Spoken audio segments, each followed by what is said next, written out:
Ladies and gentlemen, good evening. My name is Joseph Weiler, and it's my pleasure to introduce this year's Grus lecture. The lecturer, Professor Menachem Mautner, or Meni Mautner, from the University of Tel Aviv, I can say with no exaggeration, is the most prominent legal academic in Israel. He's the author of several books which, again, it's no exaggeration, no hyperbole here, have been read by every single lawyer and academic in the legal sphere in Israel. Some of them have been translated into English. After the lecture, not now, go on Amazon, put in Meni Mautner, and you will see some of his production. So it's really an honor and a pleasure to have him here to give this year's Grus lecture. The topic needs no introduction. The Chok HaLeom, the nationality law, is in some significant way a mirror of the current circumstance of Israel, for good and for bad. And we're looking forward to hear Meni's lecture, after which there will be time for questions and discussion with the lecturer. Meni, thank you, welcome, and wonderful to have you with us.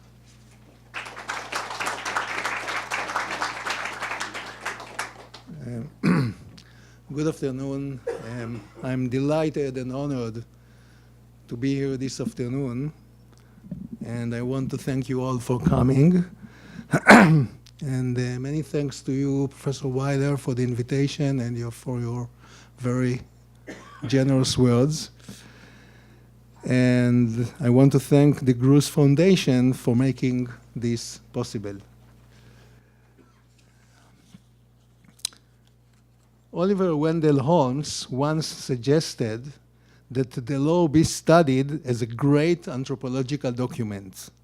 What I wish to share with you this afternoon is the fascinating and intricate story of the interrelationship between law and culture in Zionism and in the State of Israel. This is a story of fierce struggles culminating in the nation-state law of July 2018.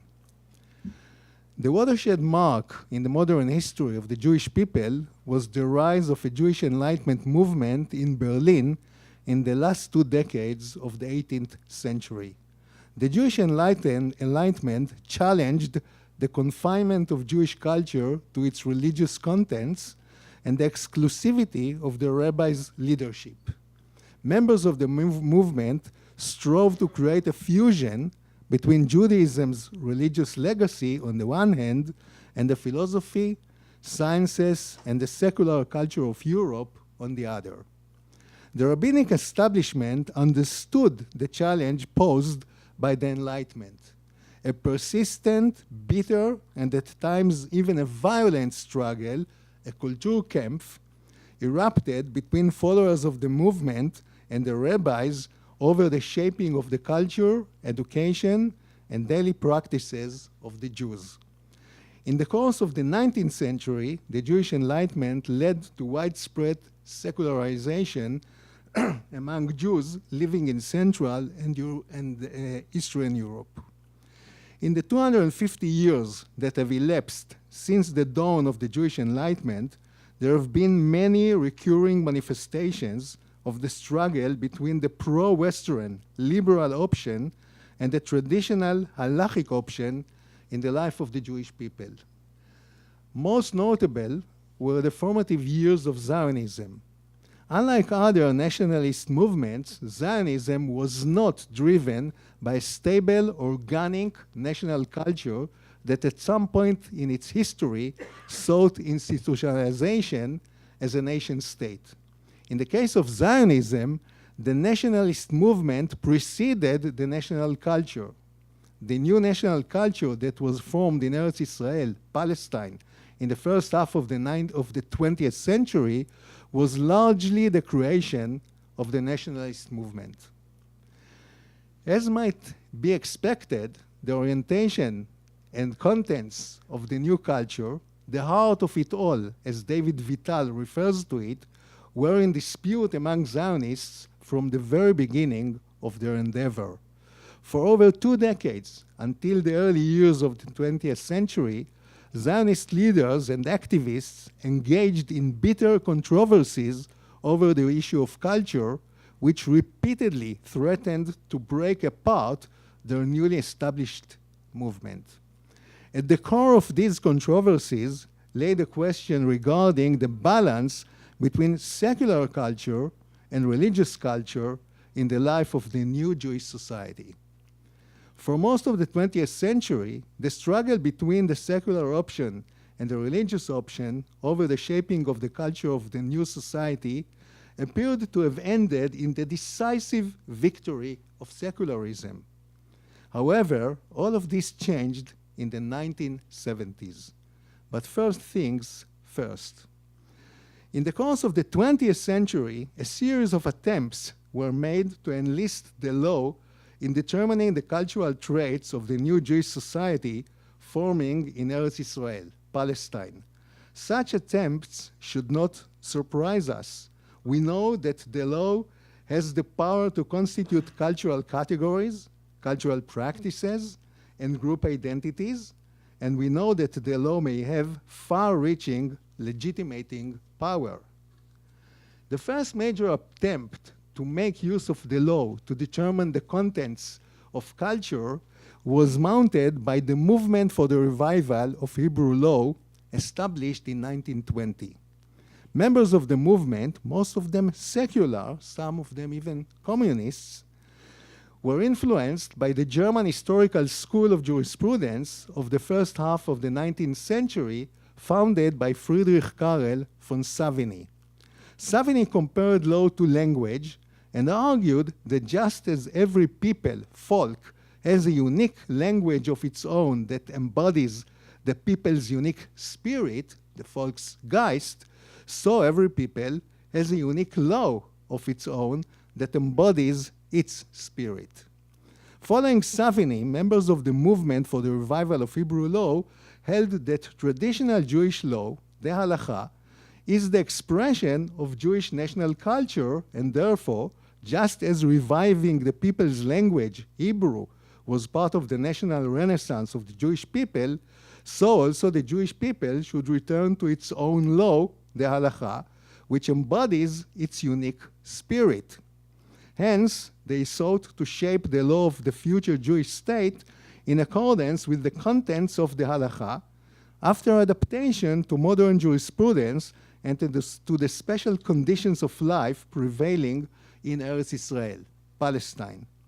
The movement for the revival of Hebrew law was highly successful in the 1920s and 1930s. It established 2 periodicals and 2 publishing houses, and it held a series of academic conferences. Its activity reached its peak in 1935, when it established the Higher School of Law and Economics in Tel Aviv with the aim of training jurists to promote the idea of reviving Hebrew law. However, in the course of the 1940s, the movement declined. A major reason for that was the opposition it encountered from the community of Jewish lawyers in Palestine who, as I shall show shortly, admired English law, regarded it as the most progressive law in the world, and aimed at operating the law of the future Jewish state while maintaining close contacts with the English legal community. Incidentally, in that, the Jewish lawyers reflected the attitude of the Jewish elite in Palestine in its entirety toward England, which was one of high esteem. In the course of its 30 years of rule over Palestine, 1918 to 1948, the British government carried out a massive and highly successful effort to anglicize the contents of the local law and the professional culture of the local legal community. As a result, on the eve of the establishment of the State of Israel in 1948, the Jewish legal community in Eretz Israel, Palestine, functioned within an anglicized professional culture. This cultural orientation of the legal community together with the close professional and academic contacts with England that followed from it, persisted for many years after the establishment of the state. Only in the 1980s and 1990s, as part of the process of Americanization of all of Israel's elites, did the Israeli legal community, and perhaps first and foremost its academic sector, shift its orientation to American law, establishing firm contacts with US legal professionals and academicians. But until the 1990s, all the contacts of Israeli lawyers, academicians, etc., were with English law. It all changed in the 1990s, and then, since then, we maintain very strong contacts with the American legal community. The Anglicization of the legal community in the course of the British rule over Palestine has had an immensely important and lasting effect on the traits of Israel's political culture. Being a jurist in Israel means internalizing as well as applying in a daily, ongoing fashion not only the legal doctrine of Anglo-American law, but also the essentials of the political theory that lies at the foundation of this law and is embedded in its doctrines, the political theory of liberalism. And standing at the apex of the legal field, the number one agent of liberalization of the state's political culture has been the Supreme Court. Indeed, even though since the establishment of the state, the court has unquestionably perceived itself above all as an organ of the Zionist endeavor, its great historical contribution has been the introduction of liberalism's core values into the state's political culture. Lawyers in Israel are the number one agents for liberalization of the political culture. So for the first read, and it all follows from the 30 years of British government in Palestine, in the course of which the British anglicized the culture of the local legal community. So for the first 3 decades of statehood, the Supreme Court closely followed in the footsteps of English law, and by means of a wise and cautious jurisprudence, succeeded in entrenching liberalism's essentials in the state's political culture. However, all of this dramatically changed in the 4th and 5th decades, the 1980s and the 1990s. Within a short span of time, in the course of these 2 decades, the last 2 decades of the 20th century, the Supreme Court effected 3 far-reaching changes in its jurisprudence and in the way it perceives its role among the state's branches. The first change was the rise of a sweeping judicial activism that allowed the court unprecedented intervention in the decisions of all other state branches. The second change was a shift from a style of reasoning that was mostly formalistic to a value-laden style that openly exposes the normative meaning and distributive implications of the law. The third change was a shift from the court's self-image as a professional body whose main role is to resolve disputes to a self-image of a political institution that, similarly to the Knesset, though by different means, is supposed to determine the country's values and the distribution of material resources in the country. These changes raise a big puzzle. The common law, Anglo-American law, of which Israeli law is part, is premised on deference to legal precedents and on step-by-step, cautious, incremental development of the law. What took place in the Supreme Court of Israel in the course of the 1980s and 1990s was anything but that. Moreover, the far-reaching changes effected by the court in its jurisprudence took place even though prior to their advent, there had been a wall-to-wall consensus in the Israeli legal community that the justices of the first generation had left behind an admirable legacy which not only met the highest professional standards, but also succeeded in instilling in the state's political culture, which was, for many decades, was collectivist liberalism's core values. It was not easy to be a liberal institution in the collectivist state in the 1950s. But the court succeeded in that and did a marvelous job in embedding the values of liberalism within the political culture of the country, which, as I said, at least in the 50s, the official ideology was collectivist and not individualistic. Moving now away from the law and back to culture, I wish to argue that the changes in the jurisprudence of the court need to be understood in the context of the three great historical processes that began to unfold in Israel in the 1970s. The first was the decline of the cultural, political, and social hegemony of the labor movement that had led the pre-state Zionist society and then the state for over 4 decades since the mid-1930s.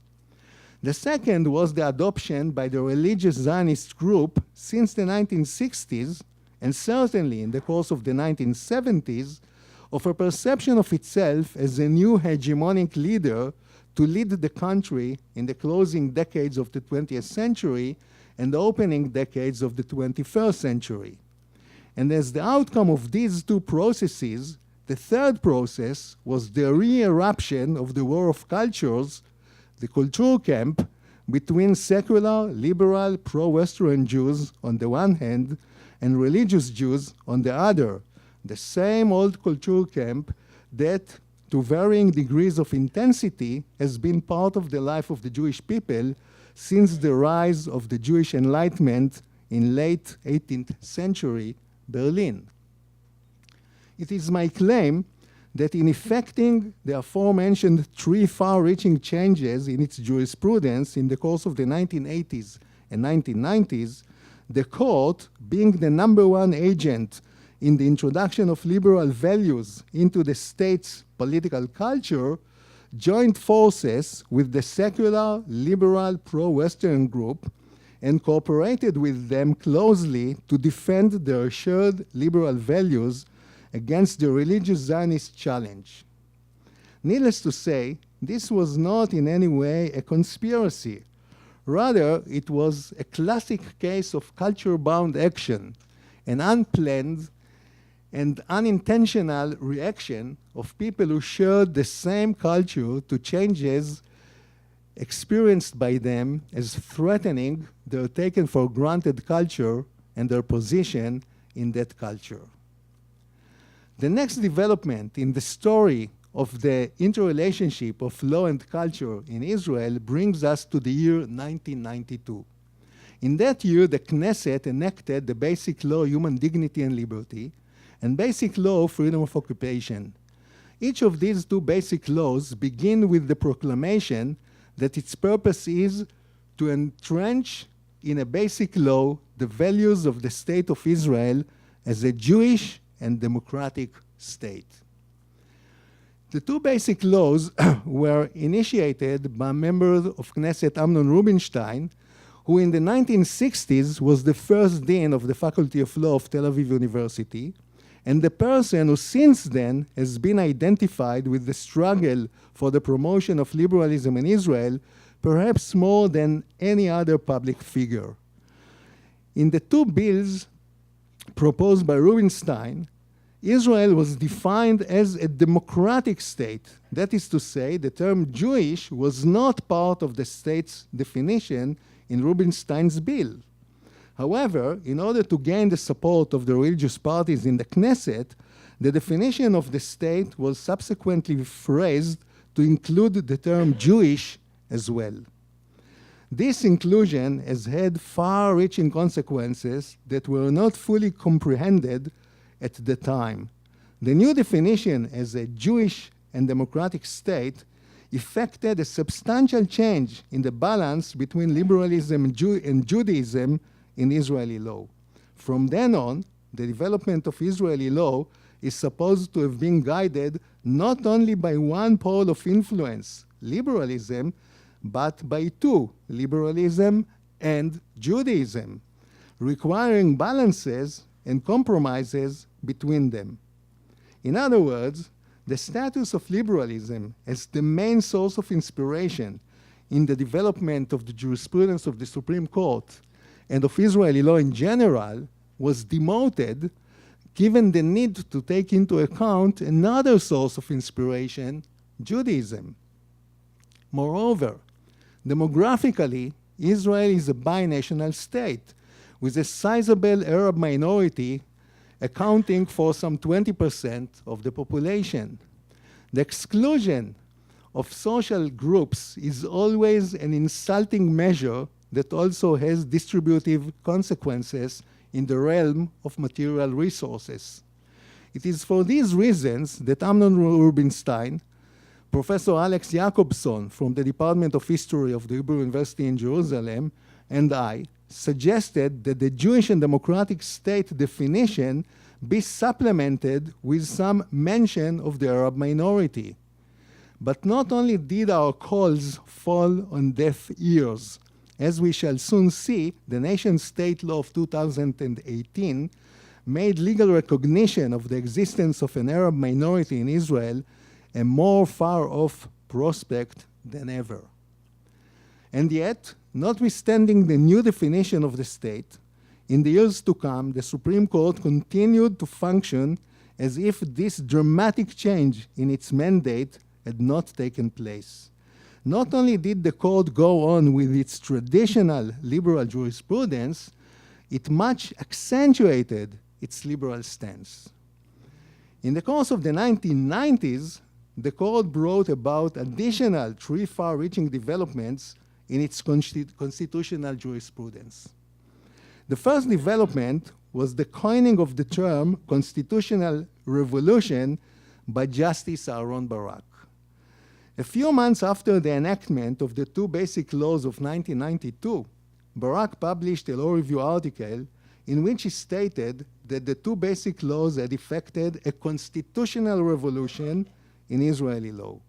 The liberal rights of the state's citizens had been located above regular Knesset legislation to the effect that from then on, Knesset legislation would be able to derogate from the citizens' liberal rights only if it met the conditions set forth in the basic laws. The second development was the claim made by Barak in the aforementioned article that in enacting the two basic laws of 1992, the Knesset had given the state a constitution. Barak repeated this assertion several more times in the coming years in law review articles and lectures. And perhaps more importantly, Barak put forward his constitution argument that now we have a constitution, in his opinion, in the Bank HaMizrahi case of 1995, often referred to as the Israeli Marbury versus Madison. Barak said, Israel is a constitutional democracy. We have now joined the community of democratic states, the United States, Canada, Germany, Italy, South Africa, and others that have constitutional bills of rights. As noted by numerous authors, Barak's constitution argument is legally flawed. The two basic laws of 1992 do not come even close to approximating widely held understandings of the notion of constitution. It is not just that the two basic laws were not a product of a constitutional assembly. In the Knesset's deliberations over them, it was explicitly said, time and again, that the two basic laws were not meant to be a constitution, but rather two chapters in a constitution that hopefully would be enacted sometime in the unknown future. Moreover, less than half of the members of the Knesset took part in the votes over the two basic laws, and the next morning the two basic laws were barely mentioned in the press. It is no wonder then that Barak's constitution argument took everybody by surprise. Moshe Landau, former president of the Supreme Court, wrote that the constitution referred to by Barak, and now I cite, is the only one in the world created by a pronouncement of a court. And Gideon Sapir, a law professor at Bar-Ilan University, wrote, "To the best of my knowledge, there has not been even one similar case in any democratic country in which a court determined post factum that a constitution had been accepted while those who had participated in the process itself had no intention whatsoever to accept one." And if that were not enough, in terms of their content, the two basic laws of 1992 are thin documents that altogether contain no more than 7 operational clauses to the exclusion of most liberal rights that are regularly included in the world's constitutions.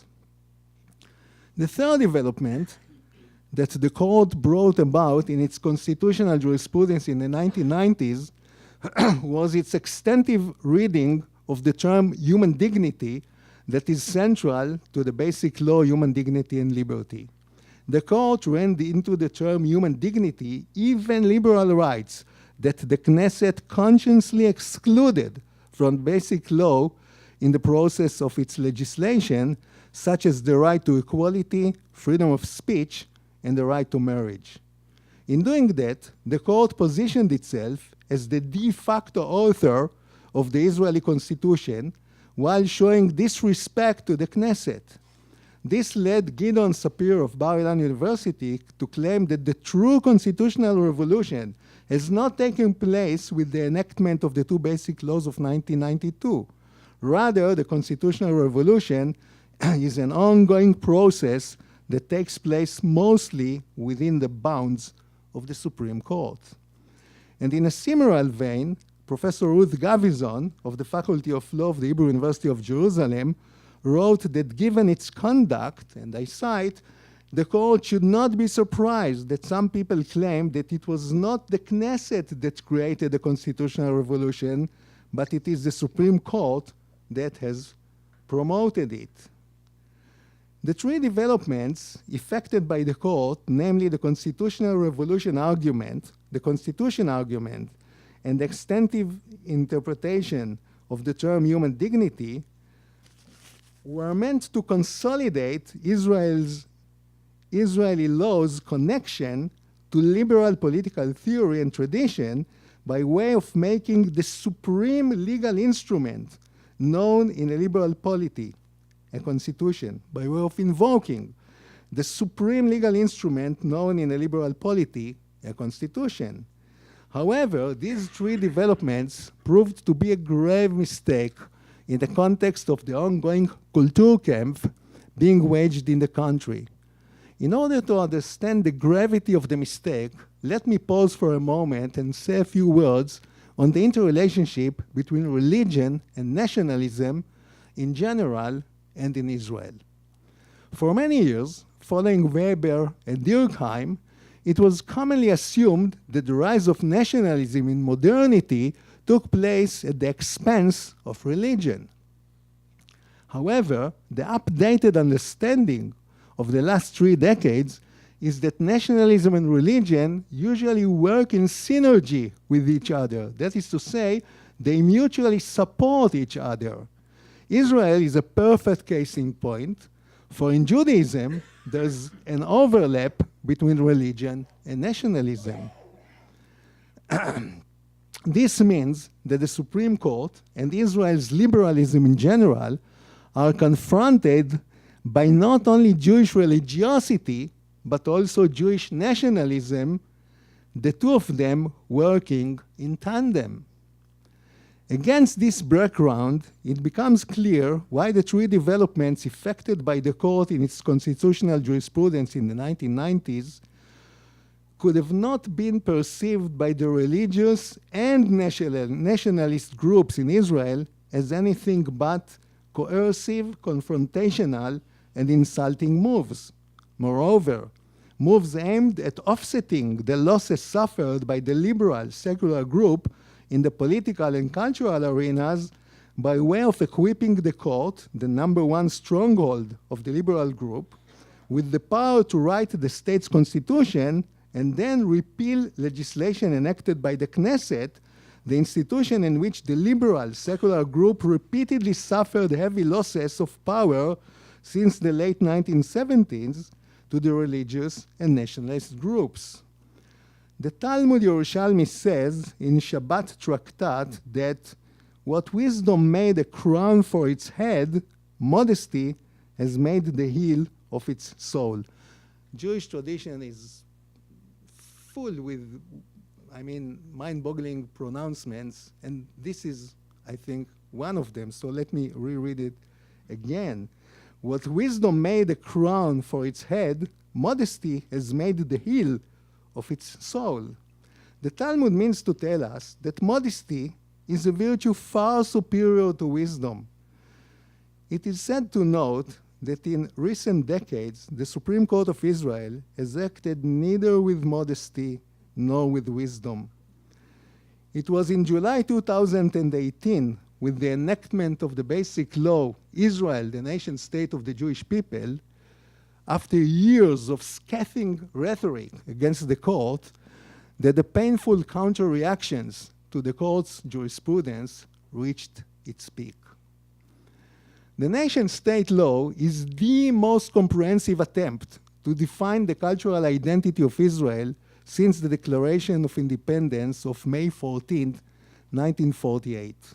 Indeed, Professor Mordechai Kremnitzer of the Faculty of Law of the Hebrew University in Jerusalem wrote that the law is the single most important piece of legislation enacted by the Knesset in 70 years of statehood.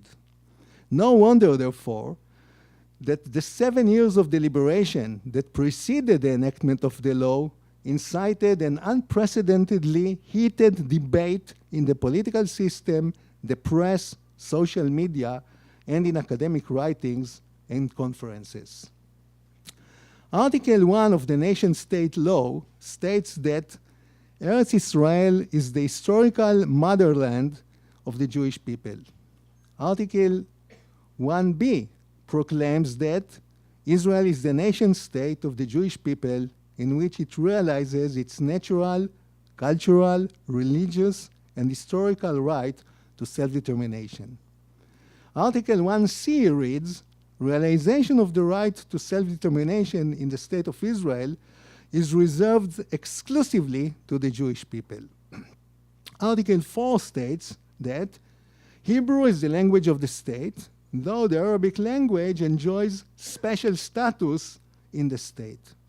According to Article 7, and I cite, the state sees national value in the development of Jewish settlement and will take actions for encouraging and promoting Jewish settlement.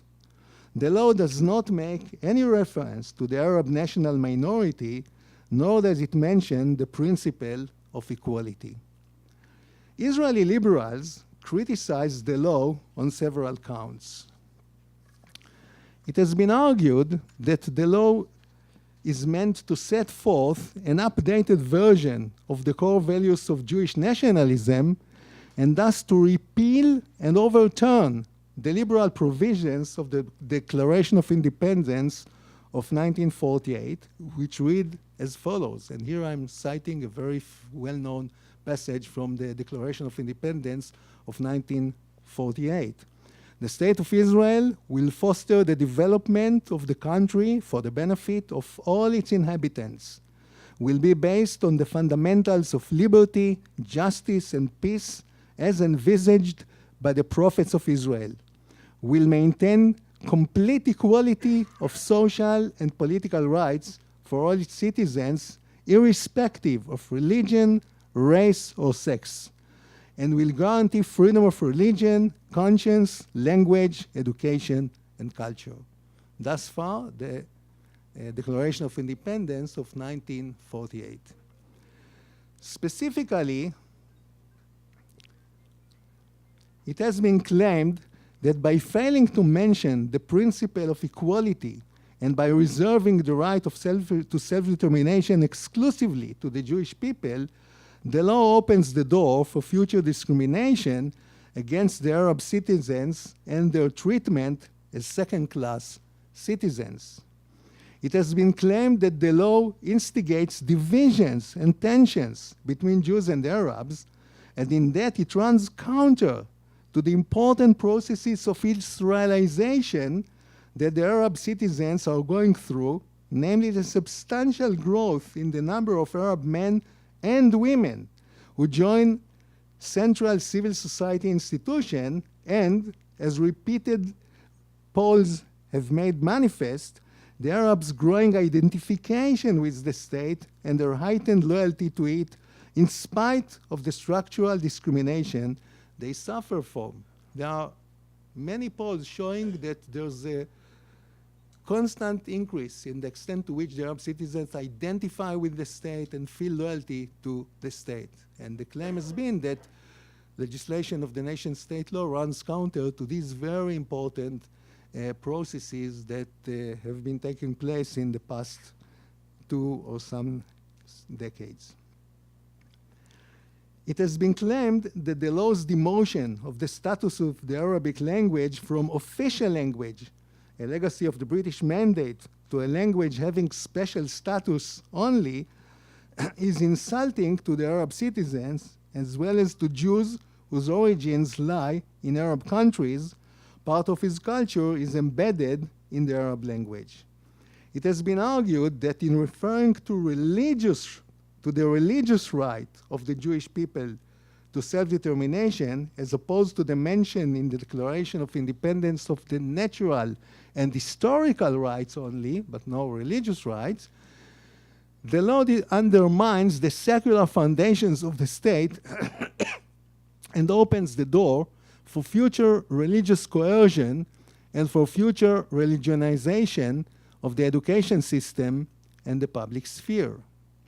Finally, it has been claimed that in stating that the development of Jewish settlement is a national value, the law opens the door for the establishment of Jews-only settlements, contrary to a Supreme Court holding that the establishment of such settlements violates the liberal principle of equality. It has also been claimed that the Jewish settlement article of the law legitimates the establishment of further settlements in the West Bank. An opposite scenario was mentioned, however, namely that the statement that the development of Jewish settlement is a national value will make the evacuation of West Bank settlements as part of a future peace accord unconstitutional. Proponents of the law came up with 2 justifications for its enactment. The main justification was that the law was a necessary correction of the imbalanced jurisprudence of the Supreme Court since the 1980s, namely the court's judicial activism and constitutional jurisprudence. The court, so the argument goes, has given absolute weight to the democratic, that is to say liberal element in the state's definition, and almost no weight to the Jewish element, that is to say the fact that Israel is a state committed to the promotion of the collective national project of the Jewish people, and not just the establishment of a legal framework to enable its citizens to promote their individual autonomous life projects. Ironically, the ancestors of the nation-state law are Aaron Barak and his faction, wrote right-wing publicist Dror Eidar in August 2018, echoing recurring claims made by religious and nationalist politicians, intellectuals, and journalists.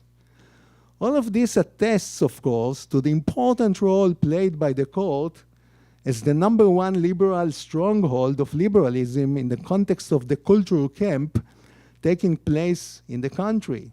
In addition to that, however, and sadly enough, it cannot but raise grave questions as to the wisdom of many of the measures taken by the court in the period since the re-eruption of the cultural camp. A second justification offered for the law has been that the liberal individual rights of the state's citizens are already assured by the rich jurisprudence of the Supreme Court, so that the nation-state law was necessary to supplement that with reference to the collective dimension of the state, namely its being the nation-state of the Jewish people. But this line of reasoning disregards the possibility that the law will serve as a pretext for derogating from the liberal rights of the state citizens, both Jews and Arabs, and for the religionization of the education system and the public sphere. I think that a broader understanding of the background to the nation-state law is required. This understanding focuses on the transformation that has transpired in Jewish nationalism in the period since the Six-Day War. Every national movement aims at uniting an ethnic group that shares the same language, culture, and historical memory, at times the same religion, in the historical territory of the group in order to establish political sovereignty for the group in the territory. In the first half of the 20th century, Jewish nationalism, Zionism, was premised on two additional elements: the establishment of a just society, one based on mutual solidarity and responsibility, and the cultivation of the intellectual capabilities of the individual. In the 5 decades that have passed since the Six-Day War, the elements of a just society and cultivation of the individual have decayed. And a single element has risen to dominance in Jewish nationalism, the territorial element, namely the prolongation of the occupation of the West Bank, even at the price of missing the opportunity for a peace accord with the Palestinian people and with regional states, and, under the auspices of the occupation, expansion of the settlement project in the West Bank. Following that, in recent years, many commentators have claimed that Israel constitutes in the West Bank an apartheid regime, whose essence is the application of two distinct legal systems to the populations, to the two populations inhabiting the area. The conduct of the IDF and the Jewish settlers toward the Palestinian population of the West Bank has led to ongoing protests and denunciations on the part of Israeli human rights organizations, intellectuals, journalists, Arab politicians, and Jewish politicians. Protests against and denunciations of the continuation of the occupation have also intensified abroad, climaxing in the BDS movement with its Israel Apartheid Week taking place annually in dozens of campuses all over the world. The government has reacted to these protests and denunciations by taking legislative, administrative, and budgetary measures aimed at restricting the freedom of action of human rights organizations, restricting political, artistic, and academic freedom of expression, and transforming the Supreme Court into a less liberal institution. Put differently, the prolongation of the occupation is undermining Israel's liberalism. Prominent intellectuals such as Yeshayahu Leibovich, Yaakov Talmon, and Yoshua Arieli cautioned early on that the occupation would undermine Israel's liberal democratic regime. I think that in recent years, we have been witnessing how these dynamics work. Protest against the occupation bring about countermeasures on the part of the government that violate basic liberal values and rights. I wish to claim that it is with these developments in mind as well that we need to understand the enactment of the nation-state law. The protests and denunciations of the conduct of the IDF and the settlers in the West Bank have put Israel's right-wing governments, politicians, and civil society organizations on the defense and made them lose their self-confidence. The nation-state law was meant to consolidate Israel's right-wing behind an unequivocal, one-dimensional vision of Jewish nationalism, one that overcomes the complex and multi-layered vision embodied in the Declaration of Independence of 1948. Put differently, the nation-state law was meant to rewrite for Israeli Jews, for Israeli Arabs, and for the world the updated version of what Jewish nationalism means. To that, we need to add that in recent years, prominent right-wing politicians have advocated the annexation of the West Bank by Israel and giving its Palestinian inhabitants Israeli citizenship. The president of the state, Reuven Rivlin, who is widely admired by Israeli liberals, politically stands for this position, that we need to annex the territories and then give Israeli citizenship to the Palestinian inhabitants of the territories. And the late Moshe Arens as well endorsed this position. This position is perhaps the most extreme evidence of the extent to which the territorial element has taken control over contemporary Jewish nationalism. And when that is taken into account, the nation-state law cannot be seen as anything but an attempt to prepare the constitutional framework for absorbing millions of Palestinians into the state of Israel while treating them and the Arab citizens of Israel as second-class citizens. All of this also explains why it is impossible for Israeli liberals to connect to contemporary Jewish nationalism. If the meaning of this nationalism is the subordination of the Palestinians in the West Bank to military rule and the denial of their political and human rights, then everything about the occupation is diametrically opposed to liberalism's core values. Liberals all over the world have been asking themselves in recent years, where did we go wrong? Why is it that we have lost ground among large sectors in our societies? Several explanations have been offered in the burgeoning literature on this subject.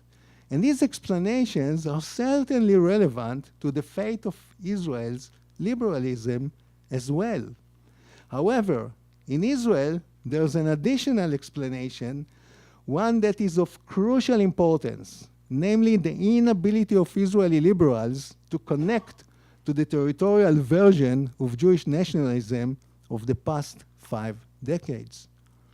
Thus, the mission that Israeli liberals face if they wish to rescue Israel's liberalism, if they wish to rescue Israel, is nothing short of enormous: to end the occupation and to rewrite Jewish nationalism so that it will be based on the humanistic values of social justice and human flourishing. It is a huge task indeed, but there seems to be no escape. Thank you.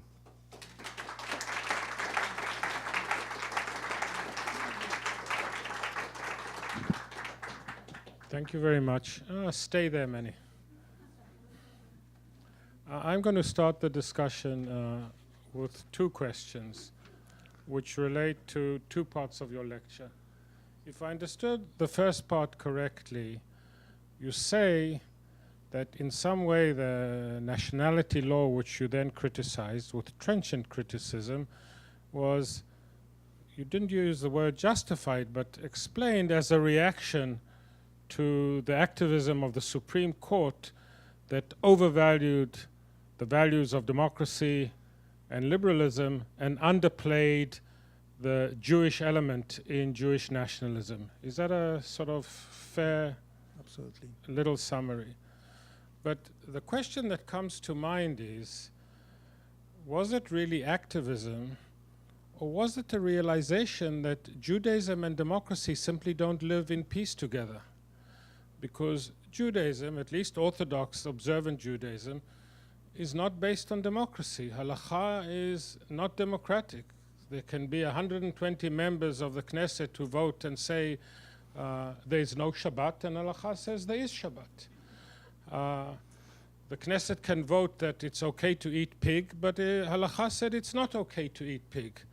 So could it be that simply what the Supreme Court was doing, maybe in an undiplomatic way, maybe in too trenchant way, was simply to recognize that Judaism and democracy are not good brothers and sisters, and that there's an inherent tension between the two? Well, needless to say that Judaism is a huge civilization, and Gershom Scholem says that there's no essentialism in Judaism. It contains so many things that change over the history of the Jewish people that there's no one single essence of Judaism. Now, Judaism, for me, is such a rich civilization that you can find almost everything there. The question is, how do you select? What is it that you pick up? And if you work hard enough, you can pick up democratic values, liberal values, values of human dignity, human rights, etc. So I don't think that I accept this position, that there's an inherent tension between this giant Jewish civilization on the one hand and liberal law on the other.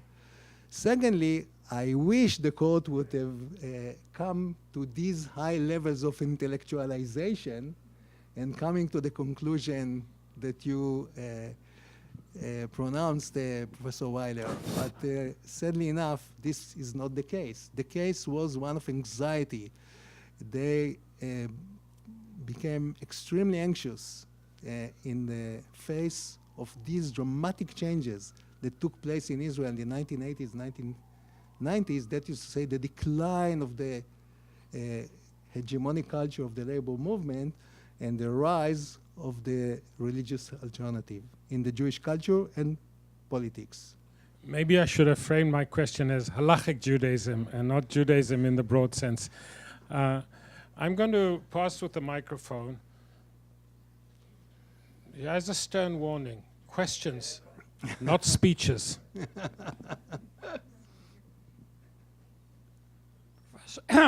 Professor, I am attending the Gross Lecture. I attended the first and second of the Gross Lectures and have not attended since then until this one. The speaker at the first and second Gross Lectures was Supreme Court Justice Menachem Elon. And he's the one in whose honor, really, Mr. Gruss, who was a client of mine, created the foundation that established this whole entire entity here at NYU. And I have to ask you, because after listening to your talk, I sort of feel like they say you see Hamlet without Hamlet. Justice Elon, who I knew, would say that in terms of the basic law enacted in 1992, which provided for a Jewish and democratic state, his colleague, Chief Justice Barak, selected the democratic part, and Elon selected the Jewish part. Was it not true that even before the recent developments that you speak of, that there was a substantial view in Israel represented by Justice Menachem Elon that with regard to application of the law and of ambiguities, Jewish should take precedence over democratic? I'm very happy that you mentioned the name of the late Menachem Elon. May I say that Elon was a dear friend of my wife and myself. And I always cherish the memory of the many hours I spent with him. He was a great intellectual and a great human being. Yes, Elon had an intellectual fight with Aaron Barak following the 1992, the enactment of the 1992 basic laws. And even before that, after 1918, when the foundations of law enacted in 1980 by the Knesset said that lacunas in Israeli law should be filled up by the principles of Jewish heritage and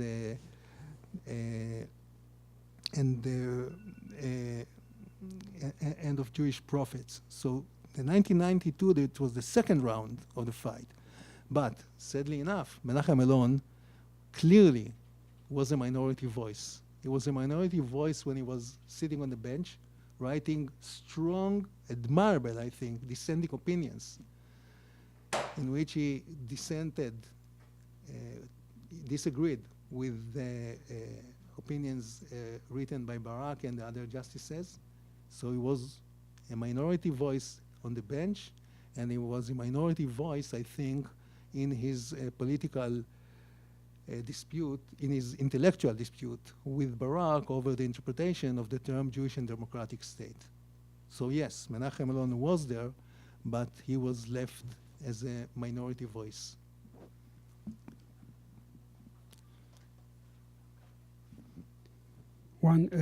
It's working, right? It's working. Well, the entire night you expressed the liberal point of view, and at the end you lamented that there was no solution, and yet for 24 years since the assassination of Yitzhak Rabin, the liberals and the left is nowhere in the political, and that has to be really examined, because in 2005, everybody knows, Yitzhak Shamir, the prime minister, offered 100% of Gaza back and 93% of the West Bank back, with the condition that the Arabs are recognizing the right of Israel to exist. They refused, even when after what's his name got the Nobel Prize. Well, excuse me. I am not a conservative, so I have to express my view. Don't stop me. Don't stop me, okay? Sit down and wait. The thing is, right now, the population of the Palestinian population is so extremist, became so, they are murdering any occasion they have, they are taking knives and killing the Jews. So imagine that you have everywhere the right of the Palestinians, equal right, and imagine a prime minister, Palestinian prime minister is elected in Israel. What would be the status? He would dismantle the entire Israel forever. So let's be realistic. It's not enough. It's not that Netanyahu is re-elected so many times. It's not a mistake. It just reflects the fear of the Israeli people. So the rest, thank you very much for that. But I want to remind people, as I said, questions, not speeches. Do you want to address this? I want to say two things. First, it's beyond my expertise. Why is it that until this very moment we don't have peace with the Palestinian people and with the Arab states of the region? But I tend to think that the blame is shared by both sides, not only by the Palestinians. We have some blame in that as well. Secondly, I want to emphasize that, yes, my point of view is liberal, and my disagreements with Aaron Barak are internal, not external. That is to say, I disagree with him as to the best tactics to preserve, to maintain, to prolong Israel's liberalism. So my criticism is internal criticism, not external.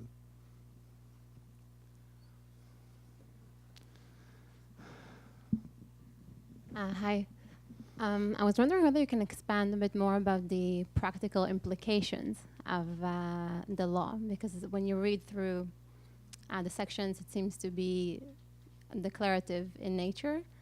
So do you think there would be implications? What would they be? In the past elections, there was a decline in the voting rates of the Arab population. Do you think that might be related to the legislation or not? It's hard to tell what will happen. Everything is now open-ended right now politically in Israel. So there are so many loose ends that it's really very difficult to prophesize what will be 2 months from now or 6 months from now. But I think that the law can serve as a pretext for further religionization of the army, of the IDF, of the educational system, of the public sphere, and for further discrimination against the Arab citizens. It's all there. The question is whether there'll be politicians who will make use of the text of the nation-state law. But it has got these bad potentialities, I think, in it.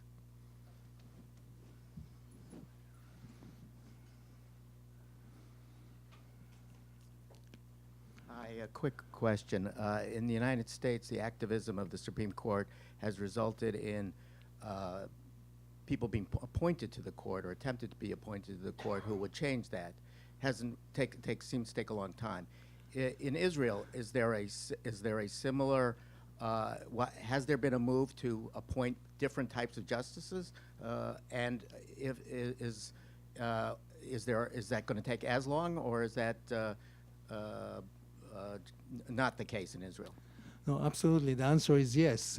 This was the #1 mission of the Minister of Justice, Ayelet Shaked, to stuff the court with right-wing, nationalist, religious justices, and to stuff the whole judicial system with such justices.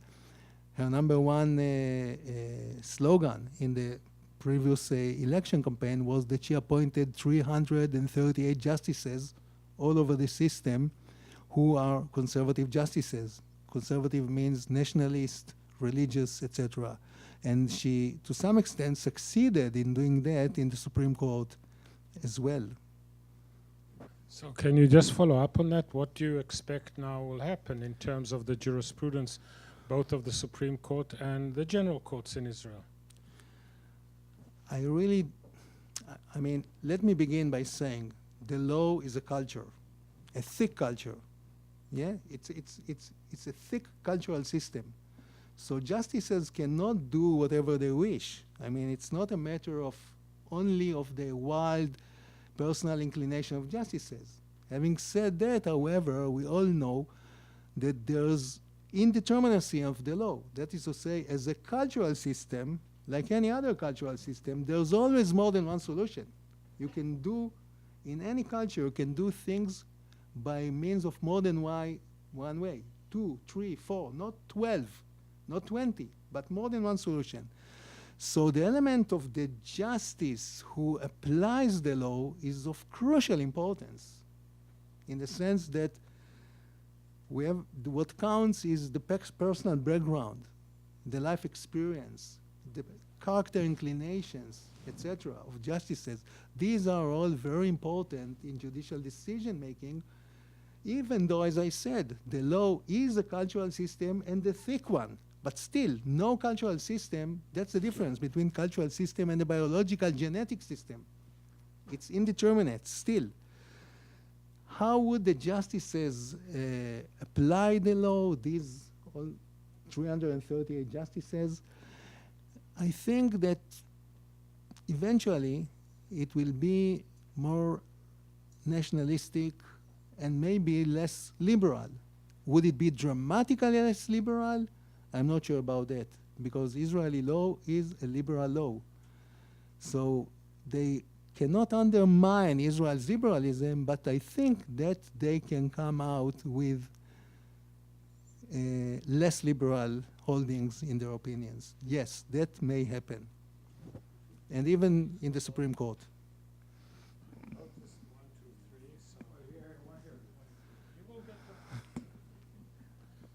We're going to take now 2 questions. Thank you. My question is about the status of Arabic and how it has changed legally. I understand, as you have so cogently explained, how the attitude has changed because of this law, changing the status from official to special. Was Arabic used in the Knesset before this law? And are there other institutions that have used Arabic that no longer use Arabic because it is no longer official but special? Well, the answer is certainly no. Israel is no, Maybe not. let's just take another Oh, question okay. because we've only got 10 more minutes. Yes, sir. Yes. It is my understanding that there is a movement now to bypass the court.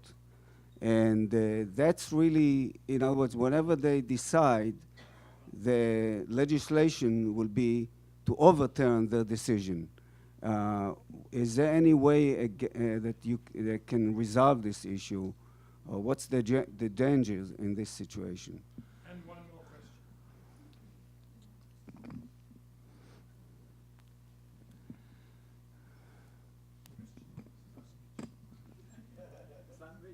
So, my question is, I understand that there are challenges to the nation-state law.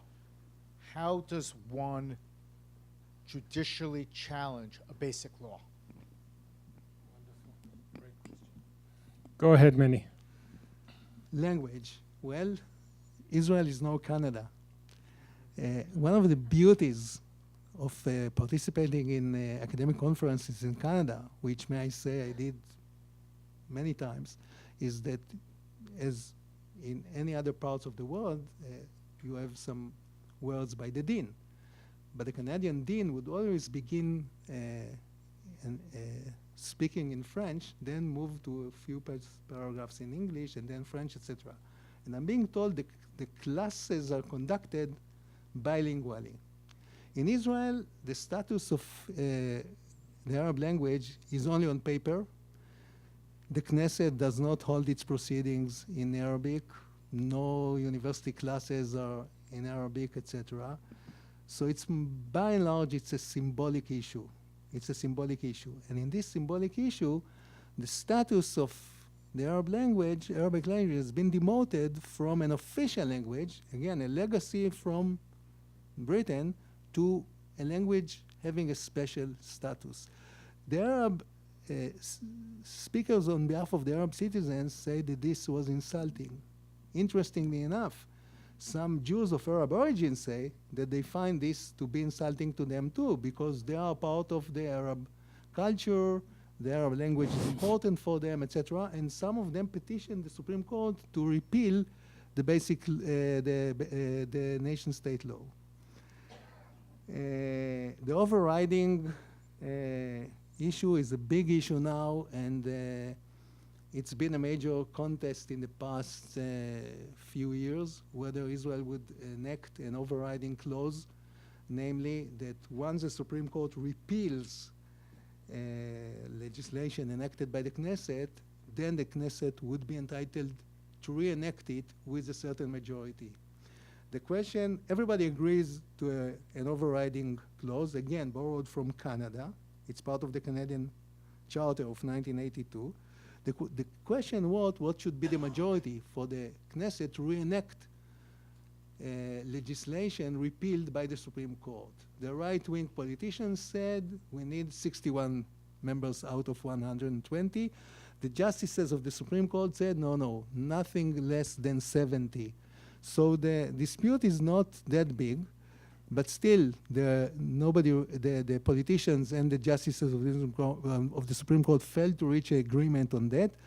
I think that the whole debate would re-erupt again now after the elections, and we'll see how it's going to be resolved. Thus far, we have not enacted an overriding clause because of this disagreement between the politicians, the right-wing politicians, and the justices of the Supreme Court. Now, how can one repeal a basic law, a constitution, right? If you accept the idea that this is a constitution. Well, it's a good question. I don't know the answer to that. Aaron Barak has got the legal solution. He says that the true basic law is the Declaration of Independence. And so, above the basic laws enacted by the Knesset, there's this fundamental norm, which is the Declaration of Independence. It's a smart legal move, as all moves made by Aaron Barak. No doubt that he's a great jurist. I don't think there, thus far, to the best of my knowledge, there are nothing less than 13 petitions to repeal the basic law, the nation-state basic law. 13. If you ask me, the court will not repeal the nation-state law. And even though Barak, in a recent law review article, wanted to provide the court with the legal argument how to do that, the court will be very much afraid of the retaliation on the part of the political system. And let's not forget, if you read the Declaration of Independence of 1948, 98, if not 99% of it is a statement of Jewish nationalism. There's only one section in the Declaration of Independence, the one I read, which is of liberal traits. So it's a statement of Jewish nationalism. If this is the case, and I think this is the case, I don't see how the basic, nation-state law will be repealed on the ground of the Declaration of Independence. And politically, it's a very unwise move, I think, because the retaliation on the part of the political system, if the court does that, and it won't do it, will be very painful. Sir, you get the last question. I appreciate that. Thank you very much. I was taken aback a little bit, and I take it with all due respect, I take exception to what you said that the court was being stuffed. The court was stuffed, if you want to use that term, for 60 years before by liberal justices that were electing other liberal justices, which is one of the reasons that your friend, the former Justice, Chief Justice, I forgot his name that you mentioned earlier, was in the minority. Elon. That was in the minority because they weren't picking Alons, okay? And they did it for many, many years until Shaked came in and started changing that dynamic, okay? The issue that I have with the nation-state law, and I don't have any issues with it, because I think it reflects reality. It reflects reality. The question is, why are you so concerned about what could be interpreted in the future when you're living today and you have such animosity against us, and you look at all the Arab countries that are around us, nobody worries if they have Hebrew on their street signs, okay? Why are we? Well, the answer is very simple. We don't want to be like the Arab countries of the Middle East. We want to be like the United States of America. I want to be like Britain. We want to be like Scandinavia. But they don't have the neighbors that we have. Okay, but thus far we've been doing quite well with the neighbors and maintaining our liberal democracy. Right. And we should continue to do that.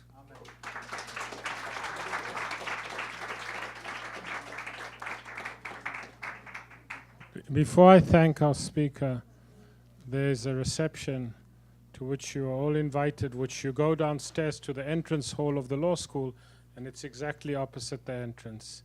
And now it's my pleasure to thank, I'm sure on behalf of everybody, Manny Mautner, and to thank you, ladies and gentlemen, for coming. Thank you all. Good evening.